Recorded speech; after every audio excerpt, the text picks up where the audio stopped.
I remember my first time in the seminary, I really was wondering, what will this be like? What will the seminarians be like? Will I be accepted? Will this be a place where I'm going to flourish?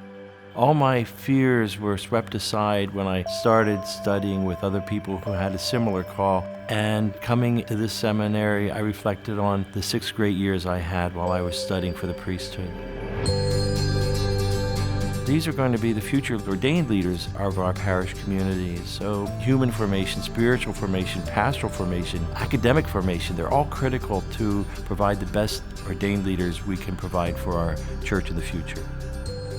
This campaign helps those who are preparing for the priesthood, helps those who are recently ordained, as some of them come with great debt from their prior educational world, and helps those who so faithfully walked with us and have served you.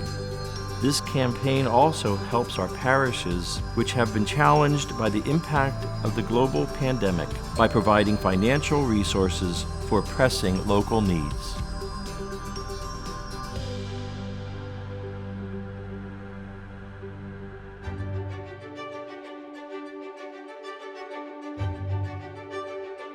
"11 years ago, the family's journey began bringing our son Patrick to seminary as he discerned becoming a priest. As a parent, we wanted the best for Patrick, who's now a priest in the Cleveland Diocese.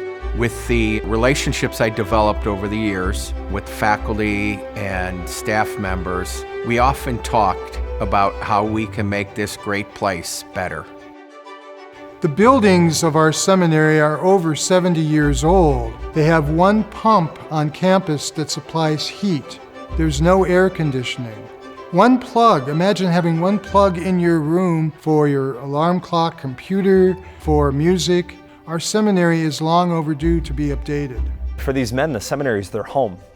And I look at the fact that I lived there for 9 years, that was home for me.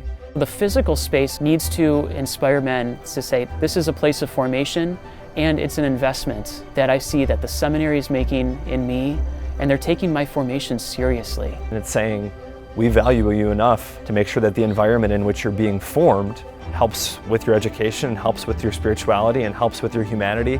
The living area of our seminary will be updated, creating a room that is soundproof, creating a space that is 40% larger for our college seminary and 60% larger for our theologians. We're also looking to add a lounge area that will allow them to socialize together, watch TV. There will also be places for group study and prayer. Besides the living space, we need to renovate Resurrection Chapel. This will be a place where many of them will find the clarity of their vocation.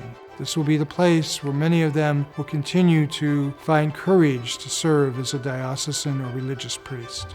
The people of this diocese have supported our seminary in its many transitions. We look forward to this renovation project because this is our hope for the future. This will allow this structure to continue to serve the diocese, hopefully for 70 years and beyond.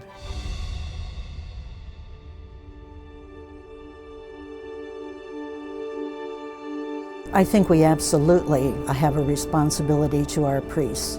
They lay down their lives for us. They're there every moment of our lives for us. They're there throughout the good times, and they're there not just to give us the sacraments, but to share in that celebration for us. They're part of it. They're like family, and they're there when the bad times come too. All the tough decisions and helping us with that burden and sharing that loss with us. If we have older people in our own families that retire, we step up to help them because they're family. Our priests are family too. They've always been there for us, and now we need to be there for them.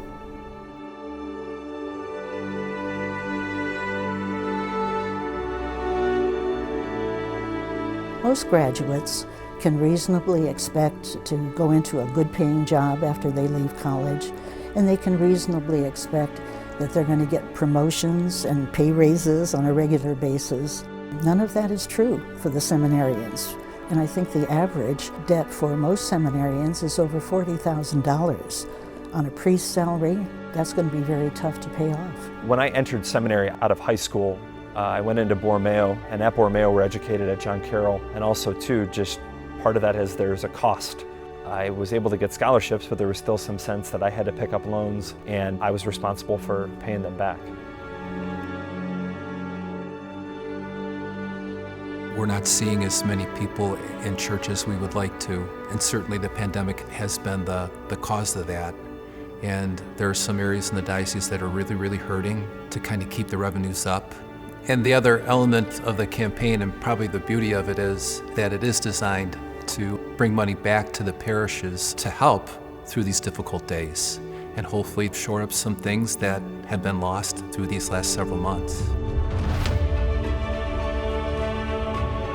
After going through my years of formation here, I can appreciate what this building has done, and they've been so instrumental in my own formation.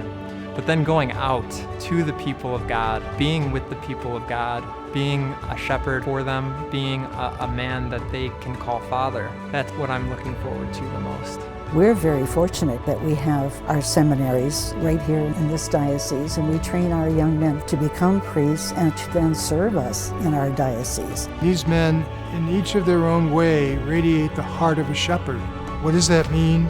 To be compassionate like Jesus Christ, to be welcoming, to be forgiving, to offer God's love abundantly to everyone they meet. By giving to the Heart of a Shepherd capital campaign, you are helping our seminarians today. But more than that, you're helping all those who will be ordained in the future. You're also helping our parishes where these men will serve as leaders. You're providing a future for our church, our parishes for decades to come.